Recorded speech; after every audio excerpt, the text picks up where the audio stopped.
Short games have been in the news recently. Mafia the Old Country, for one, which I'm still playing through, and I'll talk about that in another video soon. But here's one I played this weekend, and I thought it was really good. It's pretty short. It's Sword of the Sea.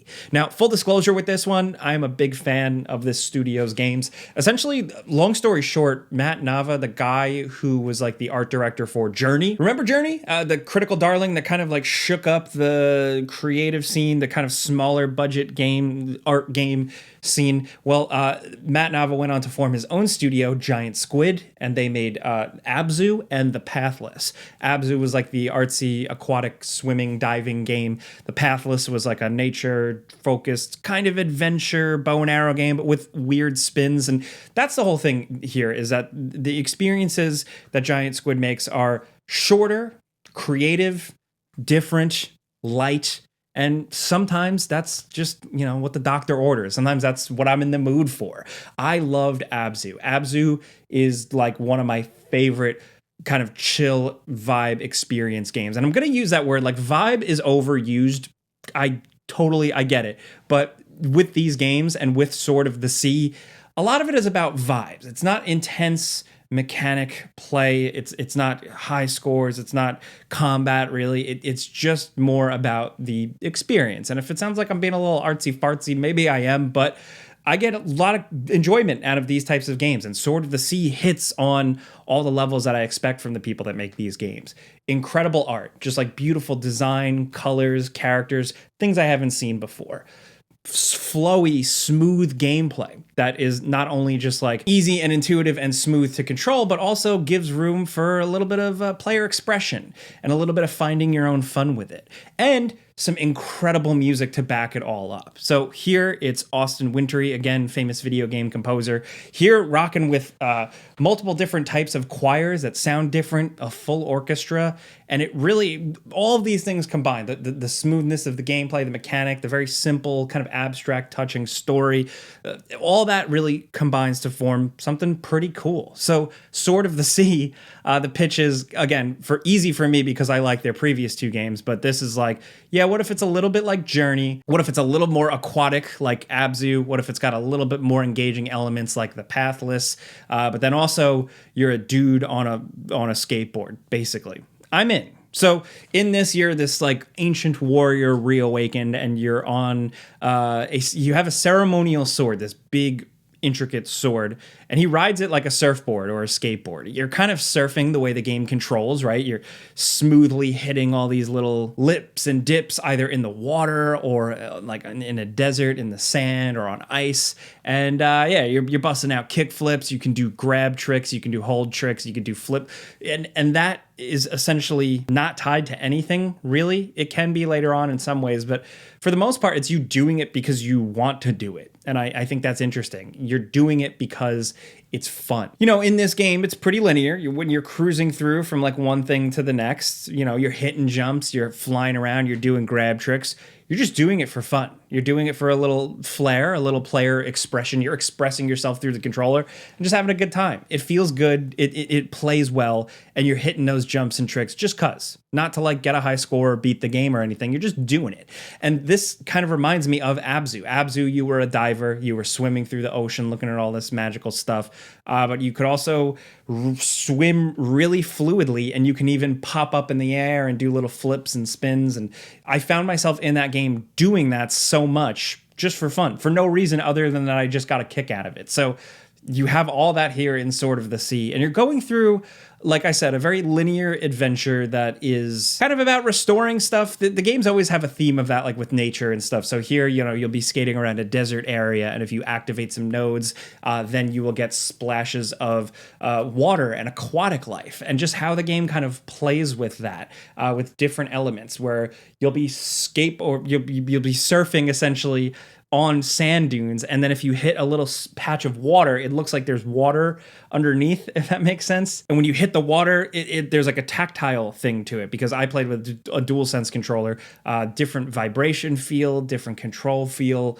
These games have that like really locked down. flow of movement, control, like a tactile feel to all of it. And what I respect about that is that it's reserved. They keep it simple. They don't say, okay, now we're going to give you a gun, or now we're going to add all these complex game mechanics on it. It's like they just lock down the moving, the jumping, the flowing feel of it. It feels good, and you go from there. Sword of the Sea is also a little bit more platformy compared to their previous games. There's a lot more of like navigating some jumps and stuff like that. It was just a bit more than I expected it, and it kind of like does some interesting ways to engage you that these games don't normally do. Like you can actually find and activate little areas where you can do like a trick attack and try and get a high score in a half pipe. And that is another thing I like about this game, is that the whole game world, right? Like you have all these like flowing like aquatic animals and seaweed and desert and sand and ancient ruins, right? But every once in a while you'll find an ancient ruin that just happens to have a sick half pipe in it. Or you'll go into an underground cavern and find like this temple, and then in the middle of a temple is a perfect bowl to skate. And it's fun because that encourages a little exploration, because usually if you build momentum up, you get a good oomph, you can fly up high enough, maybe score some points, and yeah, you can wander around, explore off the beaten path a little bit to find treasure chests, little lower techs and stuff like that. You're finding the treasure chests and you're hitting grinds and you're looking for hidden areas to collect these points that you can spend at these little weird guys to unlock more abilities, a double jump, different types of tricks, what have you. And it's worth trying to get all that because it genuinely adds a little bit more to the game. It makes it a little bit more fun as you go. And as you go, it's pretty varied. It does a good job keeping things paced in terms of like the biomes and the things you do kind of changing up consistently, with it feeling like a lot like I've mentioned their previous games. It also feels a lot like Journey in a lot of aspects, in certain areas where the perspective shifts or you get to a new environment, but also having different, in like some areas kind of reminding me almost of like the dreamlike quality of Prince of Persia, The Sands of Time. And then with that, you're getting a game where like stuff actually happens here and there. Like there are cutscenes, things move along in the story. There are actually kind of other characters, and it really works because it doesn't rely on dialogue. It keeps things simple. With music, with art, with everything combined, you still get what's going on. You still feel a little something with it. And in all honesty, like it's just a nice short thing you play through. It took like 3.5 hours for me, and it was well paced. I think it was worth pushing through to the end because the end was awesome. The end sequence was really, really cool and not what I expected. It does change things a little bit. It feels a little different than what they've done in the past, but I dug it. And the ending is like a good amalgamation of like what they do in these games in certain points where they let you just go nuts. Like I said, with like, you know, being able to just do fun little tricks and flourishes in these games. The points in the game where it just gives you a giant downhill jam and it says, hey, go nuts, kid. Like things like that. The game gives multiple opportunities where you're like used to the mechanics, and then the game is like, all right, you like grinding? Do you want to grind a really long rail? Do you want to hit a super big half pipe in a magical space sphere? Go ahead, man. Go nuts. There's a lot of that, and I think the ending is probably the best version of that, and it felt really good to play. The story itself that you see through from beginning to end, like I said, is very simple. It does manage to like have a pace and like have characters and make you feel things, but ultimately there is that beauty in simplicity. If you are like me, where like you love the opening of Wall-E, where there's like no dialogue, like things like that, this is where the game really cooks. Just a good, simple,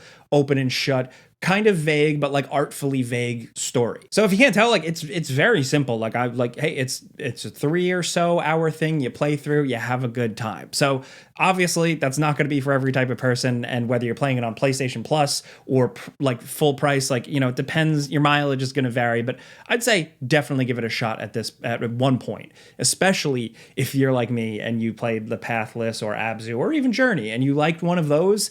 You'll definitely probably like this one. But again, like I want to be honest, it is short. It is a very short game. They are upfront about that. You kind of know what you're getting going in. And like I said, for me, it was 3.5 hours, but it felt like 3.5 hours well spent. It didn't overstay its welcome. I think if it were any longer, I think some of those simple puzzle and simple collect mechanics like would get old. So the way it went, pretty good, a nice meal. I'm going to remember it specifically for the vibrant colors, the cool locations, the art, the way the music would swell and hit certain sequences. Is it my favorite giant squid game?